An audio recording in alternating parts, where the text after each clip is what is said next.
नमस्कार दोस्तों, right way motivated YouTube channel में आप सभी का स्वागत है। आचार्य ने कुछ ऐसे गुणों का जिक्र किया है जो व्यक्ति की बुद्धि को पूरी तरह भ्रष्ट कर देते हैं और उसे कुछ दिखाई नहीं देता। यह अवगुण है अहंकार, वासना और लालच। एक अहंकारी व्यक्ति को कभी सही और गलत का फर्क नजर नहीं आता, क्योंकि उसे लगता है कि वह जो भी करता है सही ही करता है। जो लोग वासना के अधीन हैं, उन्हें कुछ दिखाई नहीं देता। इसके अलावा लालच में पड़ा व्यक्ति हर जगह पैसे को पाने की तरकीब लगाता है। उसकी नजर दूसरों के पैसों पर टिकी रहती है। उसे अपने काम में अच्छा या बुरा दिखाई नहीं देता। आचार्य चाणक्य कहते हैं कि अगर जीवन में आगे बढ़ना है तो हमेशा धर्म के मार्ग पर चलें और बुद्धिमान व्यक्ति की तरह अपनी इंद्रियों को वश में रखें। अपने मन को वश में रखें। सीखने की आदत को कभी ना छोड़े। अगर व्यक्ति चाहे तो इंसान से ही क्या, जानवरों से भी काफी कुछ सीखा जा सकता है। जैसे गधे से 3 बातें सीखी जा सकती हैं। अपना ना बोझ ढोना ना छोड़े। लक्ष्य प्राप्ति के बीच सर्दी गर्मी की चिंता ना करें और हर परिस्थिति में संतुष्ट रह। मन की शक्ति को पहचानो, जानकर हैरान रह जाओगे। दोस्तों, अब हम जानते हैं कि मन को पढ़ने की रहस्यमय विधि क्या है। कैसे किसी के भी मन को अपने अंदरूनी शक्ति से पढ़ा जा सकता है। दोस्तों, बहुत समय पहले की बात है। एक छोटा सा गांव था। उस गांव में 2 भाई रहा करते थे। बड़ा भाई अंधा था, जिसके कारण वह हमेशा घर पर ही बैठा रहता था और छोटा भाई खेती किया करता था। लेकिन खेतों में अधिक जानवर आने से पूरी फसलें नष्ट हो जाती थी, जिस कारण छोटा भाई बहुत परेशान हो चुका था। तभी उसे एक तरकीब सूझी। एक दिन उसने सोचा, खेतों में से इन जानवरों को भगाने के लिए क्यों ना मैं अपने बड़े भाई की मदद लूं। वैसे भी बड़े भैया अंधे हैं। अगर वह खेत में बैठे रहेंगे और जानवरों की आहट आने पर वह उन्हें जोर से चिल्लाकर भगा सकते हैं, जिससे हमारे फैसले बच सकती है। इसलिए उन्हें मैं खेत में बिठा देता हूँ। यह सब सोच विचार करने के बाद उसने अपने खेत में ही एक छोटी सी झोपड़ी तैयार की और अपने अंधे भाई को उस खेत में बैठा दिया और उनसे कहा, भैया, यदि कोई जानवर की आहट आपको सुनाई दे तो आप जोर जोर से चिल्लाना। यह सुनकर वह जानवर वहां से भाग जाएंगे और हमारी फसलें नष्ट होने से बच जाएगी। बड़ा भाई अपने छोटे भाई की बात मान लेता है और वह उस दिन से खेत में ही रहना शुरू कर देता है। जब भी किसी जानवर की आहट उसे सुनाई देती तो वह तुरंत जोर जोर से चिल्लाना शुरू कर देता, जिससे वह जानवर उसके खेतों से भाग जाते थे। ऐसा करते करते कई दिन बीत चुके थे। तभी एक दिन उसके खेत में एक हिरण भागता हुआ आता है और वह खेत की बांध को तोड़कर वहां से भाग गया। लेकिन इस हिरण का पीछा करते हुए एक राजा भी उस खेत में आ पहुंचा। तभी राजा की नजर उस अंधे भाई पर पड़ती है। राजा उस व्यक्ति से कहता है, देखो, मैं यहाँ पर एक जानवर का पीछा करते हुए आया हूँ। क्या तुमने उसे जानवर को यहाँ पर देखा है? इस पर वह व्यक्ति कहता है, हे राजन, मैं तो अंधा हूँ। मैं भला किसी जानवर को कैसे देख सकता हूँ? लेकिन मैं आपको इतना जरूर बता सकता है कि जो जानवर मेरे खेतों से होकर भागा है वह आपके लायक नहीं है। आप उसके पीछे अपना समय यूं ही बर्बाद कर रहे हैं। राजा उस अंधे व्यक्ति की बात सुनकर बड़ा अचरज में पड़ गया। वो यह सोचने लगा कि आखिर यह तो अंधा है, फिर इसे कैसे पता कि जिस हिरण को मैं तलाश रहा हूँ वो हिरण मेरे लायक नहीं है। यह अंधा व्यक्ति मुझे कैसे बता सकता है? तभी राजा उस अंधे व्यक्ति से कहता है, कहीं तुम मुझसे झूठ तो नहीं कह रहे हो? एक तरफ तुम यह कहते हो कि तुम अंधे हो और दूसरी तरफ तुम यह भी कह रहे हो कि जो जानवर यहाँ से भागा है वो मेरे लायक नहीं है। इस पर वो अंधा व्यक्ति कहता है, हे राजन, जिसे आप एक हिरण समझ रहे हैं, असल में वह एक हिरण नहीं है, बल्कि एक हिरानी है और वह भी गर्भवती है। और जहाँ तक मुझे ज्ञान है, मैंने कभी किसी राजा को किसी गर्भवती हिरनी का शिकार करते हुए नहीं सुना है और इसी कारण मैं आपसे यह कह रहा हूँ कि वह आपके लायक नहीं है। आप उसके पीछे अपना समय व्यर्थ ना करें। यह सुनकर राजा और भी अचरज में पड़ गया। वह यह सोचने लगा कि आखिर यह अंधा आदमी यह कैसे जान सकता है कि वह हिरानी है और गर्भवती है। राजा कुछ देर सोच विचार करने के बाद अपने सेनापति से कहता है, सेनापति जी, मुझे वह जानवर जिंदा चाहिए, क्योंकि मुझे यह पता करना है क्या वह हिरानी है और क्या वह गर्भवती है, क्योंकि यह अंधा आदमी बहुत विश्वास के साथ कह रहा है और मुझे इस बात की पुष्टि करनी है। यदि वह हिरनी हुई और गर्भवती हुई तो वह हमारे शिकार के लायक नहीं है, क्योंकि हम तो एक हिरण का पीछा कर रहे थे। इसलिए जाओ और पता करो कि क्या वह हिरानी है। सेनापति राजा से आज्ञा लेकर आगे की ओर बढ़ चला और कुछ देर बाद जब वह वापस लौटकर आता है तो वह राजा को कहता है, हे राजन, इस अंधे आदमी ने जो भी बातें कही हैं, वह बिल्कुल सही है। वह एक हिरनी ही है और वह गर्भवती भी है। यह सुनकर राजा आश्चर्यचकित रह गया। उसे समझ नहीं आ रहा था कि आखिर अंधा आदमी कैसे पता कर सकता है कि वह जानवर एक हिरनी है और वह गर्भवती है। भला एक अंधा आदमी यह कैसे देख सकता है, यह कैसे जान सकता है, आखिर इसे यह कैसे पता चला? ऐसे कई सारे प्रश्न अब राजा के मन में उठने लगे। अब राजा ने यह ठान लिया था कि मुझे इस बात की गहराई तक पहुंचना ही है कि आखिर यह अंधा आदमी कैसे जानता है कि वह जानवर एक हिरनी है।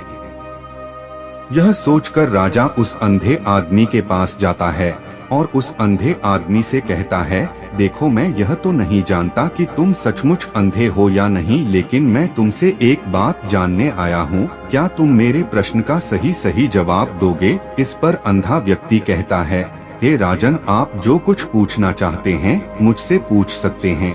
मैं आपको बिल्कुल सच सच जवाब दूंगा। इस पर राजा कहता है, देखो, एक तो तुम कहते हो कि तुम अंधे हो और दूसरी तरफ तुमने यह बता दिया कि जिस जानवर का पीछा मैं कर रहा हूँ वह एक हिरनी है और वह गर्भवती भी है। आखिर तुम्हें यह कैसे पता चला? तुम्हारे खेत में और भी तो जानवर आते होंगे और भी तो जानवर यहाँ से गुजरते होंगे, फिर तुमने यह कैसे अंदाजा लगाया? तभी वह अंधा व्यक्ति राजा से कहता है, हे राजन, आप जिस हिरनी का पीछा कर रहे थे वही हिरनी जब मेरे खेत में आई तो उसकी रफ्तार और उसके भागने की आहट से मुझे यह एहसास हो चुका था कि यह एक हिरनी है और मेरे खेत की जो बांध है वो बहुत छोटी है, उसकी ऊंचाई ज्यादा नहीं है। यदि कोई हिरण होता तो उस बांध को बड़ी आसानी से लांघ जाता, लेकिन वह हिरनी इस बांध को तोड़कर भागी है और यदि वह इस बांध को छलांग लगाकर पार करने का प्रयास करती तो इससे उसके बच्चे को खतरा होता। और इसी बात से मैंने यह पता लगा लिया कि वह गर्भवती है, इस कारण वह मेरे खेत की बांध को तोड़ते हुए भाग गई। इस पर राजा के मन में एक और प्रश्न उठा। राजा ने कहा, किंतु तुम्हें कैसे पता चला कि वह एक हिरनी ही है? और भी तो कोई जानवर यहाँ पर आ सकते हैं।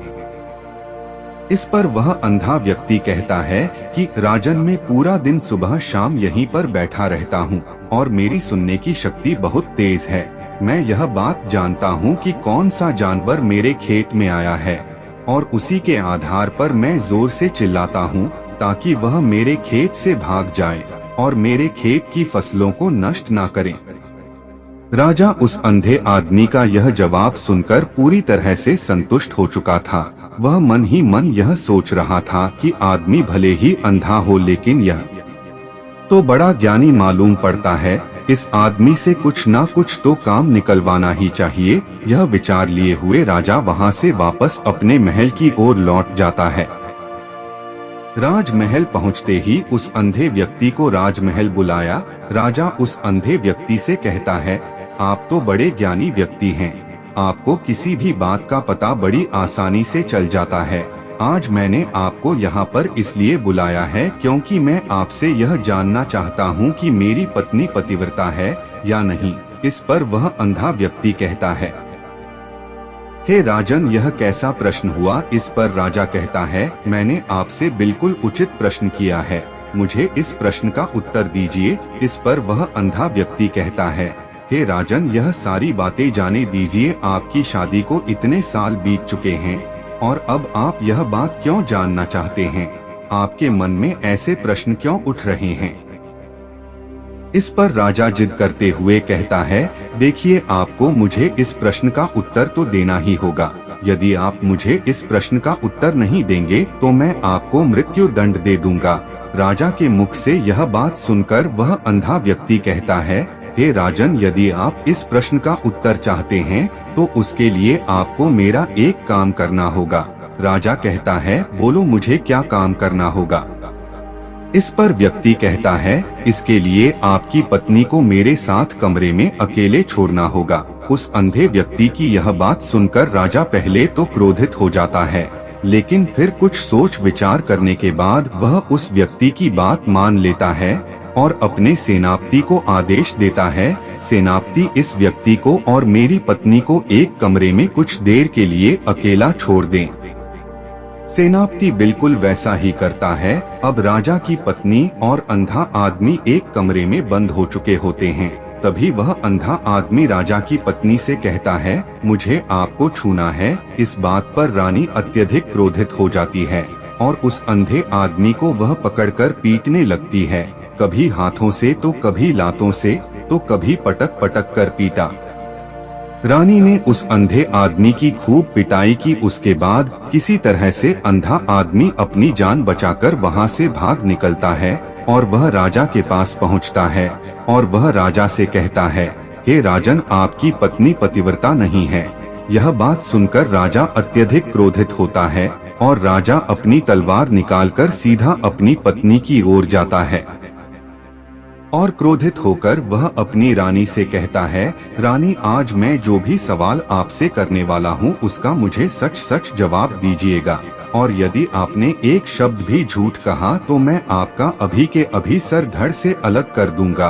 राजा कहता है, मुझे बताइए, क्या आप पतिव्रता है या नहीं। इस पर रानी कहती है, हे राजन, आप भले ही मुझे जान से मरवा दीजिए, लेकिन मैं पतिव्रता नहीं हूँ। राजा यह बात सुनकर बहुत खुश हुआ, क्योंकि उस अंधे आदमी ने जो भी कहा था वह बिल्कुल सच था। यह बात सुनकर तुरंत ही राजा उस आदमी के पास पहुंचता है और आकर उस अंधे आदमी से कहता है, तुम्हें कैसे पता चला कि मेरी पत्नी पतिव्रता नहीं है। इस पर वह अंधा आदमी कहता है राजन, बड़ी सीधी सी बात है, मैंने तो आपकी पत्नी से बस इतना ही कहा था कि मुझे आपको छूना है, और इस बात पर वह इतना क्रोधित हो उठी कि उन्होंने गुस्से में आकर मुझे लात घुस से पीटना शुरू कर दिया। और भला कोई औरत किसी और मर्द को कैसे छू सकती है। लेकिन उन्होंने ना देखा ना ताव, बस लात गुस्से मुझ पर बरसाने शुरू कर दिए। वह भी तो एक छुना ही हुआ, और एक पतिव्रता नारी कभी भी पराये मर्द को नहीं छूती है।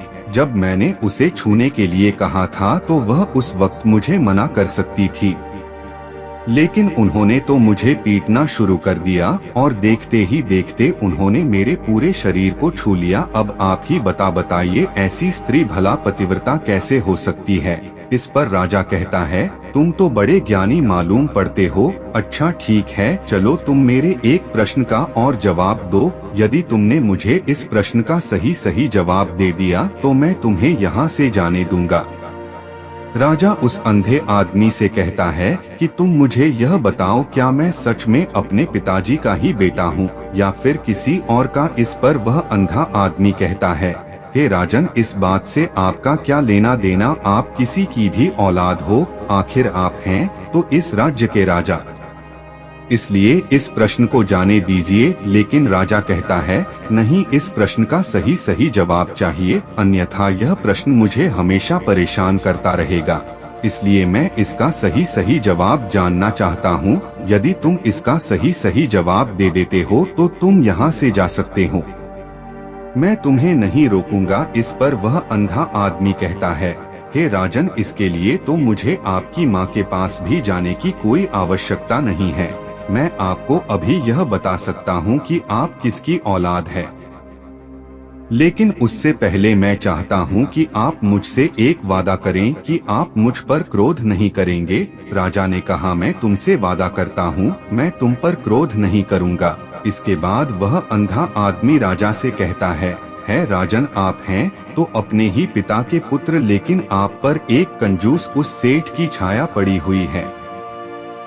यह सुन राजा बहुत क्रोधित हो उठा और वह तुरंत तलवार निकालकर अपनी माँ के पास जा पहुँचा। वह वहाँ पर पहुँचने के बाद अपनी माँ से कहता है, माँ मुझे सच सच बताइए, क्या मैं अपने ही पिता का पुत्र हूँ या नहीं? यदि आपने मुझे सही सही नहीं बताया तो मैं यहीं पर अपने प्राण त्याग दूंगा। मुझे बताओ क्या सच है? इस पर उस राजा की माँ कहती, बेटा तू है तो अपने ही पिता का पुत्र, लेकिन तुम्हारे ऊपर एक कंजूस सेठ की छाया पड़ी हुई है।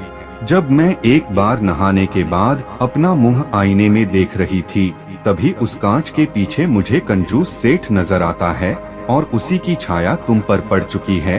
यह सुन राजा बहुत खुश हो जाता है और वह तुरंत दौड़ा दौड़ा वापस उस अंधे आदमी के पास पहुंचता है और उस अंधे आदमी से कहता है, तुम्हें यह कैसे पता चला कि मुझ पर एक कंजूस सेठ की छाया पड़ी हुई है? इस पर वह आदमी कहता है कि हे राजन, आपने मुझसे कई सारे सवाल पूछे जिनका जवाब मैंने आपको सही सही दिया है। यदि कोई और राजा होता तो मुझे इसके बदले में अब तक कई सारे इनाम मिल चुके होते, लेकिन अब तक आपने एक फूटी कौड़ी तक नहीं दी है। इस बात से ही मैंने अंदाजा लगा लिया था कि आप बहुत कंजूस हो। यह बात सुनकर राजा जोर जोर से हंसने लगा और कहता है कि आप जो भी मांगेंगे वह मैं आपको अवश्य दूंगा, लेकिन मुझे यह बताओ कि तुम्हें कैसे पता चल जाता है कि कौन सी बात सही है और कौन सी गलत? तुम किसी भी बात का इतना सटीक और सही जवाब कैसे दे पाते हो? इस पर वह अंधा आदमी कहता है, हे राजन, मैं तो वैसे ही अंधा हूँ। यदि मेरी आंखें होती तो मैं किसी के भी मन की बातें बड़ी सरलता से जान लेता। मन की एक भाषा होती है और यह भाषा मनुष्य के शरीर के व्यवहार के रूप में देखी जा सकती है। उसकी आंखों से, उसके होठों से, उसके काम करने के तरीके से, उसकी क्रियाओं से पता किया जा सकता है कि उसके मन में क्या चल रहा है। उसके आधार पर हम किसी के भी मन की बातें जान सकते हैं। लेकिन मैं तो अंधा हूँ, मैं देख नहीं सकता। यदि मुझे कोई बात जाननी हो तो अगले आदमी को कुछ काम देना पड़ता है, जिस पर वह व्यक्ति किस प्रकार काम करता है, किस तरीके से इस काम को करता है, उसके आधार पर ही मैं यह पता कर पाता हूँ कि उसके मन में क्या चल रहा है। तभी वह राजा कहता है, तो क्या इसका अर्थ यह हुआ कि मैं भी किसी के मन की बातें जान सकता हूँ? इस पर वह अंधा आदमी कहता है, हे राजन, अवश्य आप भी किसी भी व्यक्ति के मन की बात जान सकते हैं, किंतु उससे पहले आपको अपने ऊपर काम करना होगा और वह काम है अपने मन को शांत करना, अपने मन को वर्तमान में लाना, जिसके लिए मैं आज आपको 3 तरीके बताने वाला हूँ। और यह तीनों ही तरीके बड़े ही आसान और सरल है, किंतु हे राजन, उससे पहले आपको एक काम करना होगा, अपने मन को एकाग्र करना होगा। जब हम अपने मन को एकाग्र करते हैं, अपने मन को वर्तमान में लाते हैं, तो हम दूसरे के मन की बात जान सकते हैं, क्योंकि वह आदमी अभी भी अपने मन में वर्तमान में ही सोच रहा है और हमें भी मन को वर्तमान में ही लाना होगा, तभी हम उसके मन की बातें जान सकते हैं। यदि हम अतीत में हुई घटनाओं के बारे में सोच रहे हैं तो वह जो अगला आदमी वर्तमान में सोच रहा है, वर्तमान में अपने मन में बात कर रहा है, वह हम कैसे जान पाएंगे? क्योंकि हम तो अतीत की घटनाओं में डूबे हुए हैं। इसलिए किसी के भी मन की बात जानने के लिए सबसे पहले हमें हमारे मन को एकाग्र करना होगा, उसे वर्तमान में लाना होगा। आगे वह व्यक्ति राजा से कहता है, हे राजन, जो 3 तरीके में आपको बताने वाला हूँ, इन 3 तरीकों से बड़ी आसानी से किसी के भी मन की बातें जान सकते हैं। उसके बाद वह अंधा आदमी राजा से कहता है, हे राजन, जो सबसे पहला तरीका है वह है आंखों पर ध्यान देना। किसी व्यक्ति से बात करते वक्त उसकी आंखों में देखना, उसकी आंखों पर ध्यान देना जो सबसे ज्यादा जरूरी है, क्योंकि आंखें बोलती नहीं पर बहुत कुछ कह जाती है। यदि हम किसी व्यक्ति की आंखों के इशारों को समझना सीख जाएं, हम यह जान पाएंगे कि व्यक्ति के दिमाग में क्या चल रहा है, वह क्या सोच रहा है और अभी वह क्या करने वाला है। मेरे पास आंखें नहीं, लेकिन मैंने अपने गुरु से यह विद्या सीखी है, क्योंकि बहुत सालों पहले मेरे पास आंखें थी और मैं उस वक्त लोगों के मन की बातें केवल उनकी आंखों से ही जान लेता था। इसलिए यदि आप भी दूसरों के मन की बातें जानना चाहते हैं तो आपको भी उनकी आंखों पर गौर करना चाहिए, जैसे कि उनका आकार कैसा है, वह कहाँ और किधर देख रहे हैं, यदि उसकी आंखें यहाँ वहाँ घूम रही है। जब आप उससे बातें कर रहे हैं तो वहाँ वह इधर उधर मुड़ रहा है, कभी ऊपर तो कभी नीचे या कभी आसपास, या फिर उसकी आंखें खुश नजर आ रही हैं या फिर आंखें निराश नजर आ रही हैं, जैसे कि चोर होता है। उसकी आंखों में जब हम देखते हैं तो हमें यह पता चलता है कि अगले आदमी ने कोई गलती की है। ठीक उसी प्रकार जब हम किसी चालाक व्यक्ति की आंखों में देखते हैं तो आपको पता चलेगा कि उसकी आंखों में एक भाषा होती है, एक बहुत ही सीधा और आसान तरीका होता है। यदि आपको यह पता लगाना है कि सामने वाला व्यक्ति आपसे झूठ कह रहा है या फिर सही, तो आपको उसकी आंखों पर ध्यान देना अति आवश्यक है।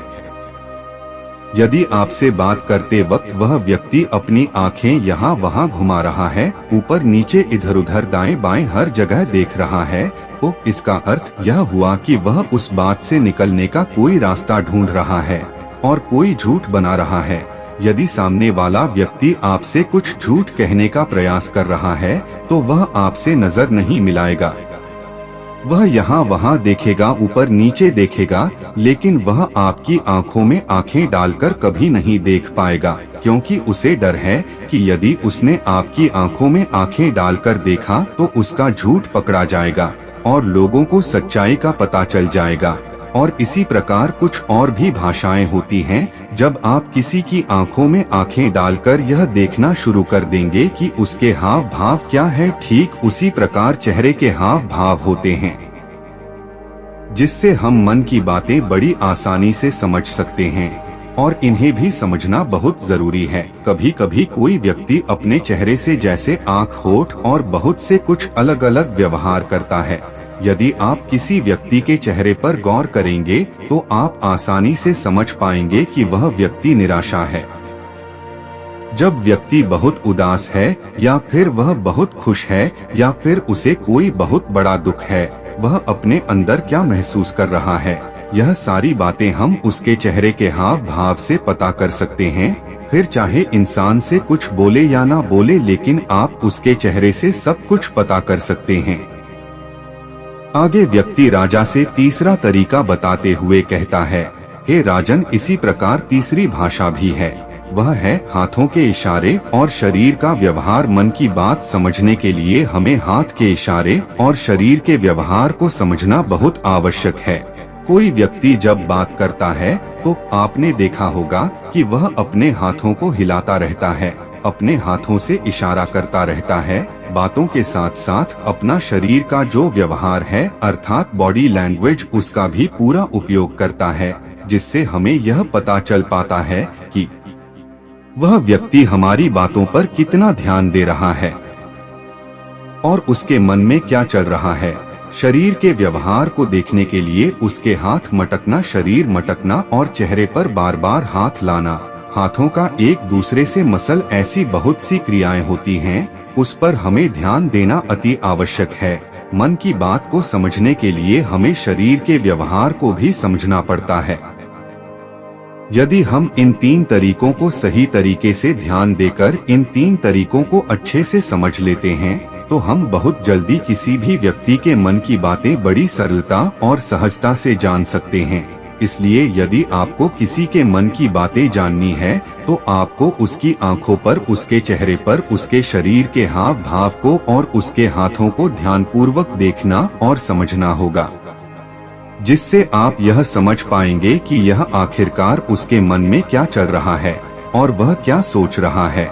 लेकिन उनसे पहले आपको अपने मन को एकाग्र करना होगा, शांत करना होगा और अपने मन को वर्तमान में लाना होगा, तभी आप उस व्यक्ति की इन सभी क्रियाओं पर ध्यान दे पाएंगे, उन्हें समझ पाएंगे। अन्यथा आप यदि अतीत की घटनाओं में व्यस्त है, भविष्य की योजनाओं में व्यस्त है, तो आप उस व्यक्ति के हाव भाव पर कभी ध्यान ही नहीं लगा पाएंगे और ना ही आप कभी यह समझ पाएंगे कि आखिर उस व्यक्ति के मन में क्या चल रहा है।